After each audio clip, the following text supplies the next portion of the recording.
Chapter 3 Logic and the Language. Philosophy of Language. What is the relationship between logic and language? What is philosophy of language?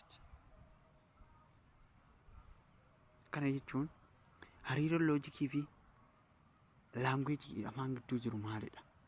According to semiotic, the study of sign process in communication, the language is manipulation and the use of symbols in order to draw attention to signified content. Yaada tokko attention irratti kennine wanta tokko draw goone lafa kaa'udha fi bifa simboolii ta'e tokko lafa kaa'udha akka yaada semiotics kanatti jechuudha. Philosophy of language is reasoned inquiry into the natures, origins and the usage of language. Kana jechuun philosophy of language jechuun maalidha? Inquiry into sababa wantoota ka'umsa afaanii, nature afaaniitii fi faayidaa afaanii kanarratti kan sababeessudha jechuudha. Eenyuun philosophy of language jechuudha. Philosophy of language. Philosophy of language inni maalidha? Usage of language, origin of language and nature of language dha. Reason kan inni godhu sababa kanaaf jechuudha. Philosophy of language has concerned with central problems. Central problems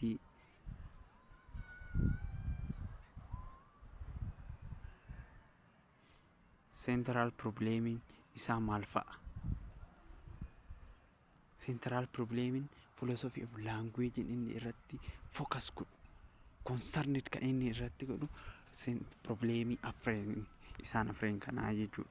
Isaanis nature of language, language use, language cognition and the relationship between language, logic and reality.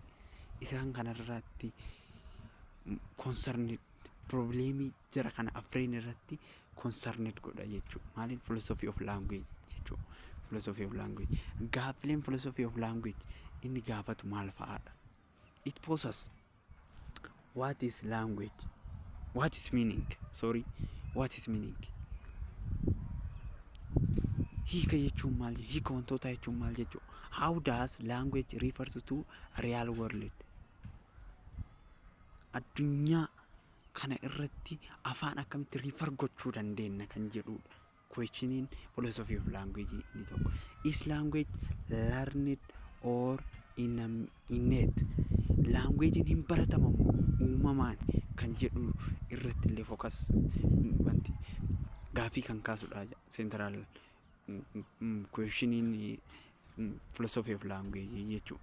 Language maaliif nu fayyada? Faayidaan isaa various function in our day-to-day life. Guyyoota nu irra jiraannu kana guyyaa guyyaadhaan faayidaa afaanii hin fayyadamnu. These functions are almost unlimited. Daangeffamuu hin danda'anidha. Those among other things, individuals use of language. Afaan fakkeenyaaf yoo ibsinu faayidaalee afaanii kanneen keessaa tell a story, to ask question, guess the answer, to form hypothesis wanta tokko tilmaamuu, to launch verbal assault wanta verbal assault fakkeenyaaf verbal assault yoo jedhu wanta tokko baay'isanii word by word dhaan jechuudha.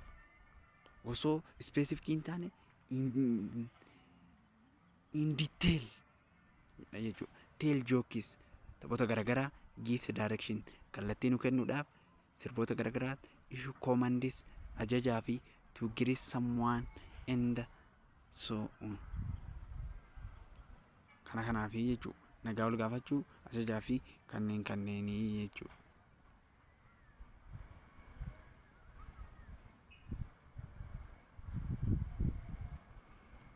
In general akkuma walii galattu afaan faayidaalee sadii nuu kenna. In general has three linguistic function. Expressive wanta tokko expressive yookiin emotive gochuudhaaf, directive function and cognitive or informative function. Faayidaa afaanii keessaa gurguddoon isaan kanneen sadeenii jechuudha. Expressive or emotive, directive and cognitive or informative jennaan jechuudha. Of this language is cognitive and function of language is relevant and important for logic. Faayidaalee afaanii kana keessa inni baay'ee barbaachisaa fi relevant ta'e kamidha? Cognitive or informative function isa jennu kanaadha jechuudha. Cognitive or informative function. Cognitive or informative function kun maalidha? Maqaan isaatirraa akkuma itti hubannuyyuu information waan tokko nu kenna jechuudha. Information waan tokko nu kenna. Ishee tokkoffaa expressive or emotive function. Inni kun maaliif fayyada? It is function language which important for individual to express feelings or emotion. Feeling yookiin emotionii kenna tokko ittiin express gochuudhaaf nu fayyada jechuudha. Fakkeenyaaf feelingiin kun positiivas ta'uu danda'a, negatiivas ta'uu danda'a jechuudha. Faayidaa expressive or emotive function keessa expressive their feelings or emotive emotion yen. Isaan kun positive or negative qabaachuu danda'a. Example, she is smart. Isheen baay'ee bareeddi. She is smart. I like my English teacher. Barsiisaa Ingiliffaa koo baay'een jaaladha. I hate him. Inni kun I dislike Abbaba. Kana keessa positive kan jennuun isaan lameen kanaa jechuudha. Isaan kun positive dha jechuudha. Positive. Isaan kunneen immoo negative dha jechuudha. Negative feeling dha jechuudha. Isaan lameen kun negative feeling of expressive or emotive function dha jechuudha. Emotive function dha. Directive function. It gives direction to the speaker or writer in order to pass order, commands or instruction to other. Namoota birootiif order gochuu yookiin wanta tokko tartiibessuu, ajajuu fi instruct hoggan wanta tokko barsiisuudhaaf instruction isaa kennuudhaaf jechuudha. Fakkeenyaaf what is your name? Maqaan kee maali? Amma kana keessatti maal godhaa jedhamu? Hin gaafata. Leave me alone. Kophaa koo na dhiisi. Adda koo haa ta'uu jechuudha. Inni kun maal? Ajajaa jira jechuudha. Don't close the door. Give me your pen. Kanaan wanti jechuu dandeenya. Inni kun maalidha? Directive function. Kun kallattii wanta tokkoo kan argisiisudha jechuudha. Kallattii wanta tokkoo kan argisiisudha jechuudha. Cognitive or informative function. Inni kun function afaanii keessaa isa tokko ta'ee kan maalidha? Information nu kennudha. It used to convey information about the world objectives reality. For example, Ethiopia has its own prestigious airline. True. Kana keessatti wanni tokko kan isin yaadachiisu cognitive function or informative function kan jennu kun information kennu kanarratti dhugaa yookiin soba jennee lafa kaa'uu danda'uudha kan malee yoo dhugaa yookiin soba jennee lafa kenne wanni sun cognitive information nu ta'uu danda'u jechuudha. Fakkeenyaaf Itoophiyaan airline mataa ishee qabdi, yaas dhugaadha. Capital city or regional state of Afar is Hawassa. This one is the false. Hawassa is the capital city of Sidama. Kanaafi jechuudha. Lake Tana is found in Amara region.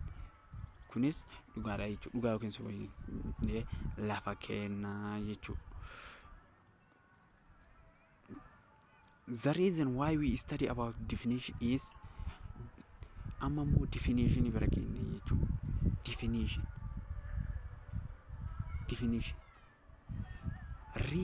Maalif definition wanta tokko maalif study about definition isaa maalif qo'anna Words have meaning.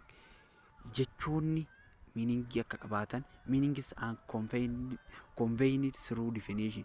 Meaningin kun karaa maaliitiin kan karaa meaningtiin convey kan ta'anidha. Sometimes meanings of certain words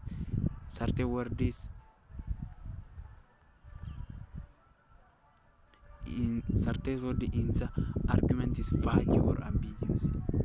Yeroo tokko wordii yookiin jechoonni argumentii keessatti argaman xiqqaachuu yookiin guddachuu danda'a. Ambiguous jechuun guddachuudha. Vague jechuun immoo wanti tokko hamma barbaadame sana hin geenye jechuudha. In other hand, logic evaluate argument, and an argument consists of a group of statements, and the statements are made up of words. Karaa birootiin logic evaluate argument kan godhuu fi an argumentii inni immoo maalidha? A group of statementii kan of keessaa qabuu fi statementiin kun maalirraa kan ijaaramuudha? Wordii irraa kan ijaaramu. Statementii jechuun immoo dhugaa yookiin soba jennee kan lafa kaa'uu dandeenyudha. Meaning of term. Meaning jechuun the term in word or arrangement of words that may serve as a subject of statement. Meaning jechuun wordii tokko subjectii tokko keessatti arrange godhuudhaaf yookiin tartiibessuudhaaf kan nu gargaaru meaning jedha. It consists of proper names, commands, and names, and descriptive phrases. Kanneen kan of keessaa qabudha jechuudha. Meaning jedhaa beeki jara kunneen proper name, common name fi descriptive phrases kan jala jiru meaning jala jira jechuudha. Meaning jalatti hammatamanidha jechuudha. Fakkeenya proper name Ayyala single waan ta'eef John South Ethiopia. Common name maqaa walii house, person nama, animal. First descriptive phrases ibsa kan first president of Ethiopia, the king of England, those who study hard. Descriptive gaalee ibsaati amma inni kun gaalee ibsaati jechuudha. Words that are not include verbs, non-substantive adjectives, adverbs, preposition, conjunction, and all syntactic arrangements of words. Example: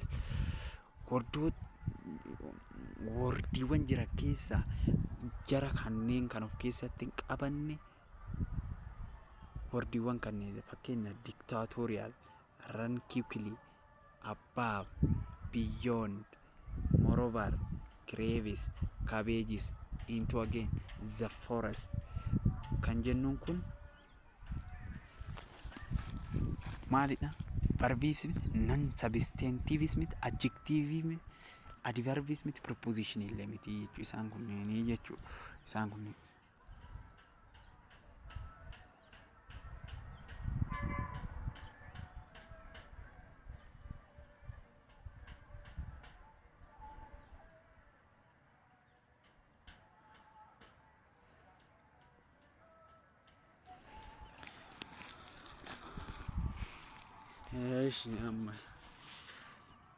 Meaningin immoo termoota gurguddoo lamatti qoodama. Meaningin innis intentionii fi extension meaningitti qoodamaa jechuudha. Intentionii fi extension meaningitti qoodama. Intentionii maal qorata? Extensionii maal qorata? Intentionii jechuun it also known as connotation. It refers to qualities, attributes that term connotes. Intentional meaningin quality wanta tokko ibsa, attributii fi wantoota garagaraa waan isaan ibsamaniin ibsa malee waan biroon ibsuu jedhu. Amma immoo faallaatanii extensional meaning immoo it is denotation. Agarsiisudha bakka amma denotationiin kun. Wanti denotationiin wanta tokko kana maqaadha yookiin garee wantoota tokko membarsii isaatiin agarsiisudha. Connotationiin immoo wanta tokko quality fi wanta inni ittiin ibsamudha kan inni fakkeenya membarsii isaaniitiin jenne extensional meaningin membarsiidhaan fakkeenya inventor means who is clever. intuitive, creative and imaginative. Inventor jechuun baay'ee cicciimoodha. Intuitive wanta namarraa adda ta'e kan intuitive jechuun waan namarraa adda ta'e tokko kan wanti godhanii fi waan tokko create kan godhan. Create jechuun matama isaatiittu wanta tana dura invention sababa inventaroota jechuun. Imaginative yaada ilaalcha tokko wanta gara fuulduraatti dhufu tokko forecast godhuudha jechuudha kaayyoon isaanii. Kun amma gabaabumatti maal jennaani? Intentional meaning dha. Kagadii kun immoo such means Thomas Edison, Alexander Graham Bell and Samuel Morse. Jarri kuni jara irranatti waa'een isaanii tuqame kana kan tarreessudha. Member kilaasidhaan lafa kaa'aa jechuudha. Fakkeenyaaf Alexander Graham Bell yoo fudhatte nama bilbila amma itti fayyadamnu kana kan nuu kalaqe isaadha. Thomas Edison ibsaa kan kalaqe isa. Kana warroota kwaalitii isaaniitii fi hamma dandeettii isaaniitiin lafa kaa'uu maalidha? Intentionalidha. Garuu jara san kan tarreessee lafa kaa'u maalidha? Extensionalidha jechuudha. The meaning of the first example is based on its attributes and qualities and essential characteristics. Meaning in jalqaba maalidha? Based on attributes, qualities and or essential characteristics. Meaning of second maalidha? Class member. Inni kun extensionally jechuudha. Class member idhaani jechuudha.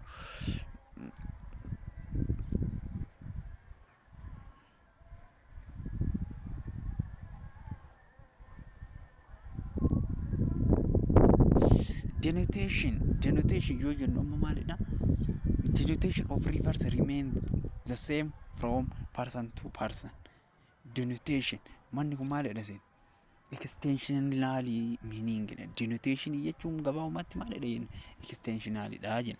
Inni kun namatti tokkumaa jedha. Bakki inni itti namatti tokko ta'e bakka kamitti fakkeenya haallu. For example, the denotation or existential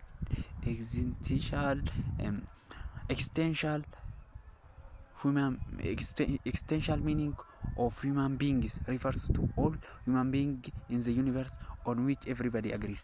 Wanta ilmi namaa guutuun itti walii galuudha jechuudha. Fakkeenyaaf extensional meaning kun universe irratti wanta namni hundi irratti walii galuudha addunyaa kana irratti. Fakkeenyaaf Alexander Graham Bell bilbila oomishuun isaa nama hunda itti walii gala. Thomas Edison ibsaa oomishuu isaa hunda itti walii gala. Kana addunyaa guutuu irratti walii galaanii jechuudha. Fakkeenyaaf biroo isin haa fudhannu. Fakkeenya biroo gaafan isinii fudhu. Fakkeenyaaf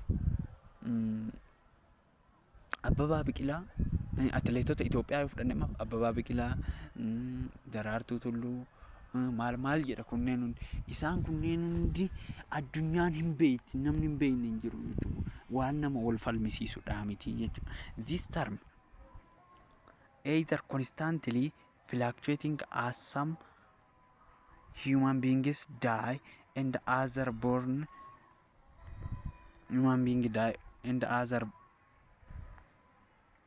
born it is perceptibly constant because it is donate all human beings past and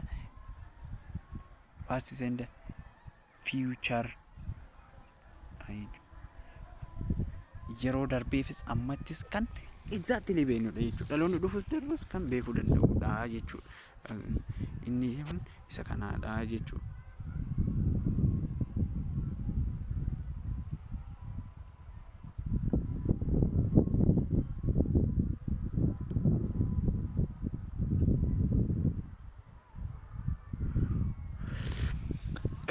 Denotation yookiin extensional meaning kun bakka taayimii irraa taayimiitti garuu garagaraadha. Asitti maal jenne? Person to personiin seemidha jenne. asitti immoo taayimii irraa taayimiitti tokkoo miti jedha denotation yookiin extensional meaning kun taayimii irraa taayimiitti garagaraa jedha. Fakkeenyaaf the current king of Ethiopia, is there any king is Ethiopia now? No, therefore this term donate is empty extension. Kana jechuun fakkeenyaaf mootii Itoophiyaa yeroo ammaa Itoophiyaan mootii sirna mootiitiin bulti, mootiin qabdi hin qabdu. Maaliif sirna federaalizimiitiin bulti waan ta'eef mootiin hin jiru. Kanaafuu maalidha? Empty extensionidha jechuu inni kun. Hin jiru waan ta'eef jechuu. Empty extension is said donate empty or null class has no member jechuu. Caasaa uumaati yookiin kilaasii uumaatu kan of keessaa hin qabne. You may recognize from the above example that Emperor Haile Selassie was the king of Ethiopia in the past. Amma Emperor Haile Selassie paastii qofarratti malee gitanii asitti akka laallee tuunu isa kanarratti jechuudha. Isa kanarratti human beings die, others are born, or it is presumably constant because it is donate all human beings past and the future yen. Ana yen. Kanaafuu taayimiidha taayimiitti garagara. Namaa namatti tokko malee taayimiidha taayimatti garagara jechuudha. Extensionaliin. Donation yookiin extensionaliin namaa namatti garagara. Tokko garuu taayimiidha taayimiitti garagara. Emperor Haile Selassie yeroo darbee fi malee ammaaf wanti miti jechuudha. Kingii miti jechuudha. Kanaafuu taayimiidha taayimitti garagaraa jechuudha. Therefore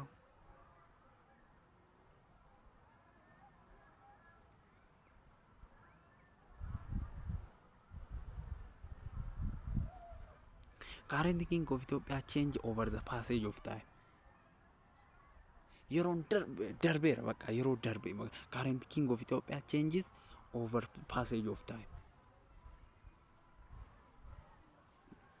Thereby things do not have current objective reference include nice spiritual realities, extinct, died out, create and historical events.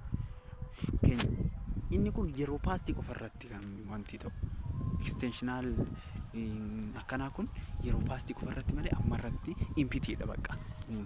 For instance, fakkeenya biroo haa fudhannu.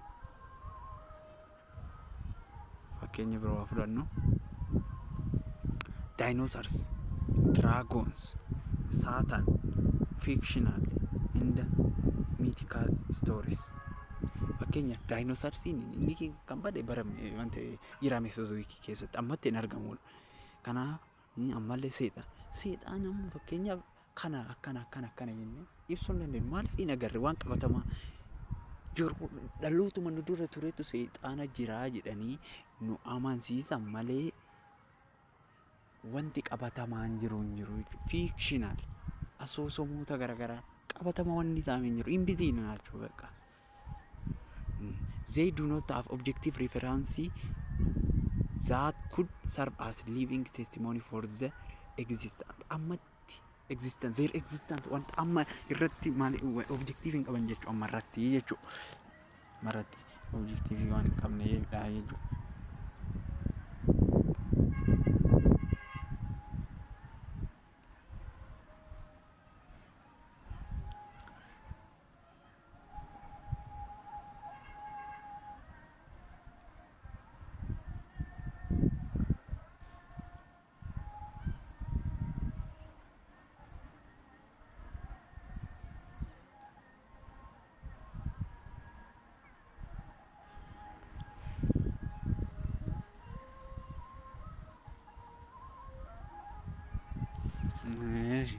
Our knowledge of this thing is based on their properties and but not based on their living class of members. Living class dan member characteristics dan kan nan however ya atau mal intentional meaning of the terms amma seydana mal dinosaur si mal ka jennu kana extensionally keessatti kan qaban garuu intentionally keessatti meaning of akka tarmiitti nu tajaajiluu danda'an. Fakkeenyaaf example, seexaan is evil, badaadha. Sababni isaa uummanni waan isa jibbuuf uummata nu dura jirutu kana nuun jee malee wanni sheexaanni kana jennee argine hin jiru. Kanaafuu waan uummanni isa jibbaqa meaning isaa kenninaafii jechuudha. Dinosaurs extinct reptile of Mesozoic era. Hiika kennaafii jira jechuudha. Hiika waan sanii intention yookiin connect godhaa jira jechuudha. Inni kun kanaafuu dinosaurs jechuun gosa reptile keessaa isa tokko ta'ee yeroo Mesozoic sanitti kan lubbuun addunyaa kanarraa dhabamedha jechuudha. Amma osoo dinosaurs soixanii maybe jiraachuu isaa I'm not sure. Terms may be put in order to depending on the increase or decrease of attributes set of things added term being defined. Intention fi extension kana akkaataa isaan dabalanii fi irratti dhaabbachuudhaan attribute gochuudhaan attribute isaanii mee haalaallu. Fakkeenyaaf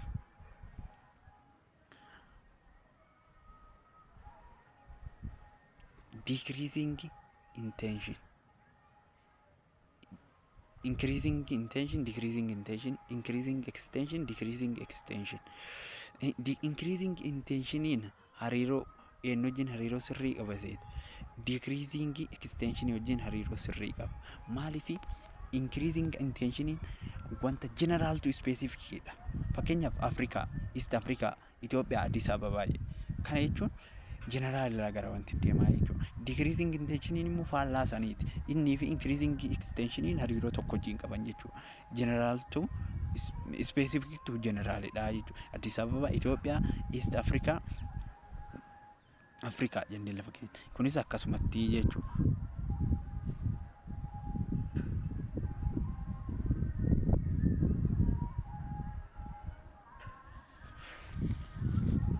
Okay. Definition and their purpose. Definition if you is animal. Many logicians define the term definition as a group of words that assign a meaning to some words or a group of words. A group of words meaning walitti qabama jechoota tokkootiif hiika yookiin wanta tokko irratti define kan godhudha jechuudha. Accordingly kanarra dhaabbachuudhaan definition bakka gurguddoo lamatti godhu. Diffinendum fi diffinensi. Diffinendum maalidha? Diffinendum a word or a group of words that supposed to be defined. Wanti tokko define ta'ee jedhanii tilmaaman. Expect wanti tokko bakka akkanumatti suppose godhuudhaan jechuudha. Suppose godhuudhaan tilmaamanii lafa kaa'u. Diffinensi jechuun a group of words that does define or a given meaning to diffinenda. Diffinendamidhaaf hiika yookiin definition kan kennu diffinensidha jechuudha. Diffinensi. Diffinent means lacking confidence in oneself. Akka waan tokkotti confidence dhabuudha jedha. Diffident jechuun. In this definition, diffident is in the diffinendum and everything that comes the word means lacking confidence in oneself. Kanaafu wanti tokko suppose godha malee kana ta'a jedhee lafa murteessuu hin danda'u jechuudha. Maaliif? Diffinendamiin. Garuu diffinensi maalidha? Wanta tokko diffinendamii kanaafu hiika kennaa jechuudha. Diffinendamii kanaafu hiika kennaa jechuudha.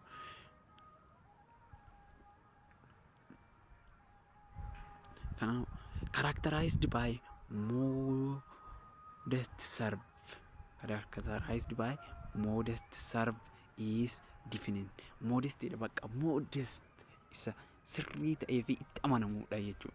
Most important objective of definition is provide meaning for the terms that are not clearly understood in the context of the other. Kaayyoon isaa maalidha? Meaning wanta clearly hin taane tokko meaning clear ta'e tokko kennuudha jechuudha. Purpose definition hoo maali halaallu? Purpose definition maalidha? Purpose definition inni Inni tokko avoid confusion or misleading use of words and phrase.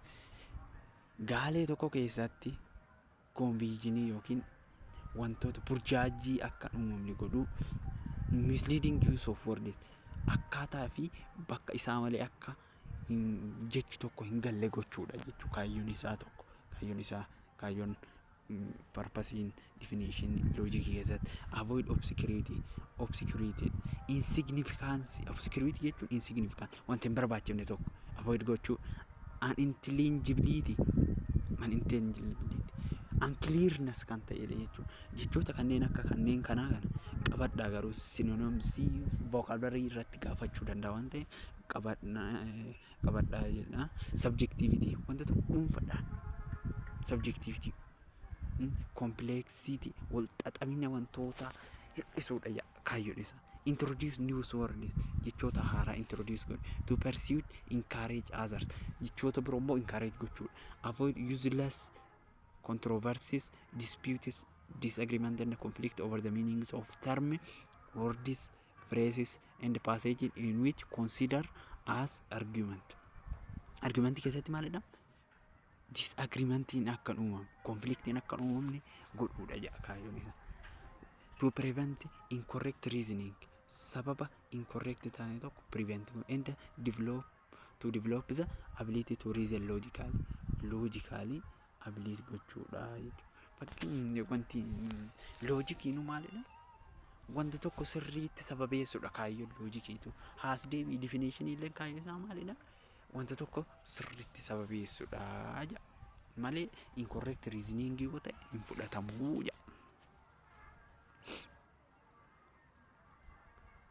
Amma immoo taayippii isaanii ilaalla. Taayippii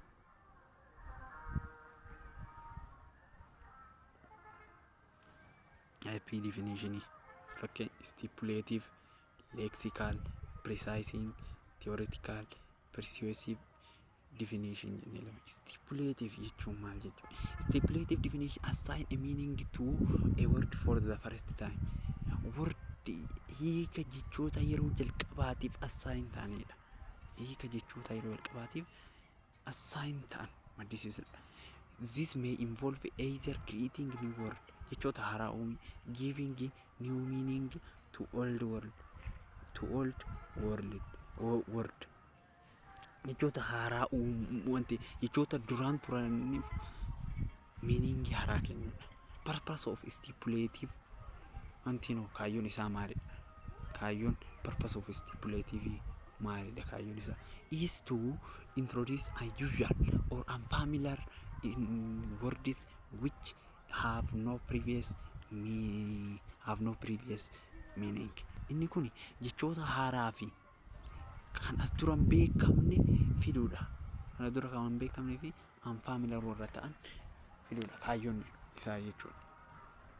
Kaayyoon isaa kaayyoon maali? Stipulative. Stipulative definition is to introduce new meanings to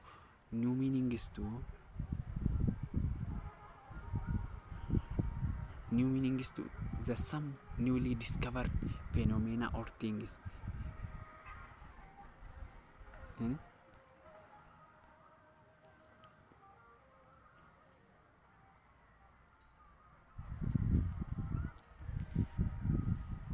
Wantoota tana dura ta'anii hin beekneef fakkeenya gara gadi aanutti isinii xiqqoo dandeenya. Wantoota tana dura hin beekamneef hiika discover, wantoota discover ta'an, inventor ta'an kanneeniif hiika haaraa kennuudha. Things area of archaeology finding innovation such as new modes of behaviors, new kinds of fashion, clothes, new fashion kinds of fashion clothes, new dance, new food invention. Kanneen wantoota tana dura ta'an hin beekamneef wanti kennuudha. Hiika haarawaa fi maqaa haarawaa kennuudha kaayyoon stipulative definition wanti hin beekamuuni jechuudha. Example, fakkeenyaaf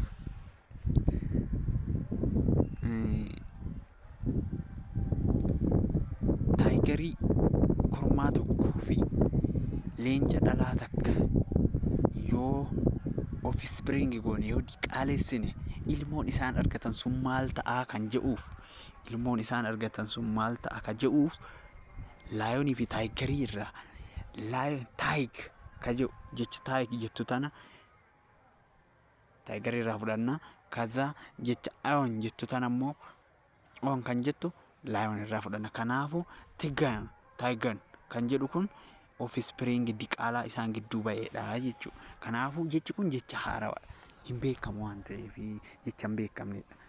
Jecha sana dura takkaa hin beekamnedha jechuudha.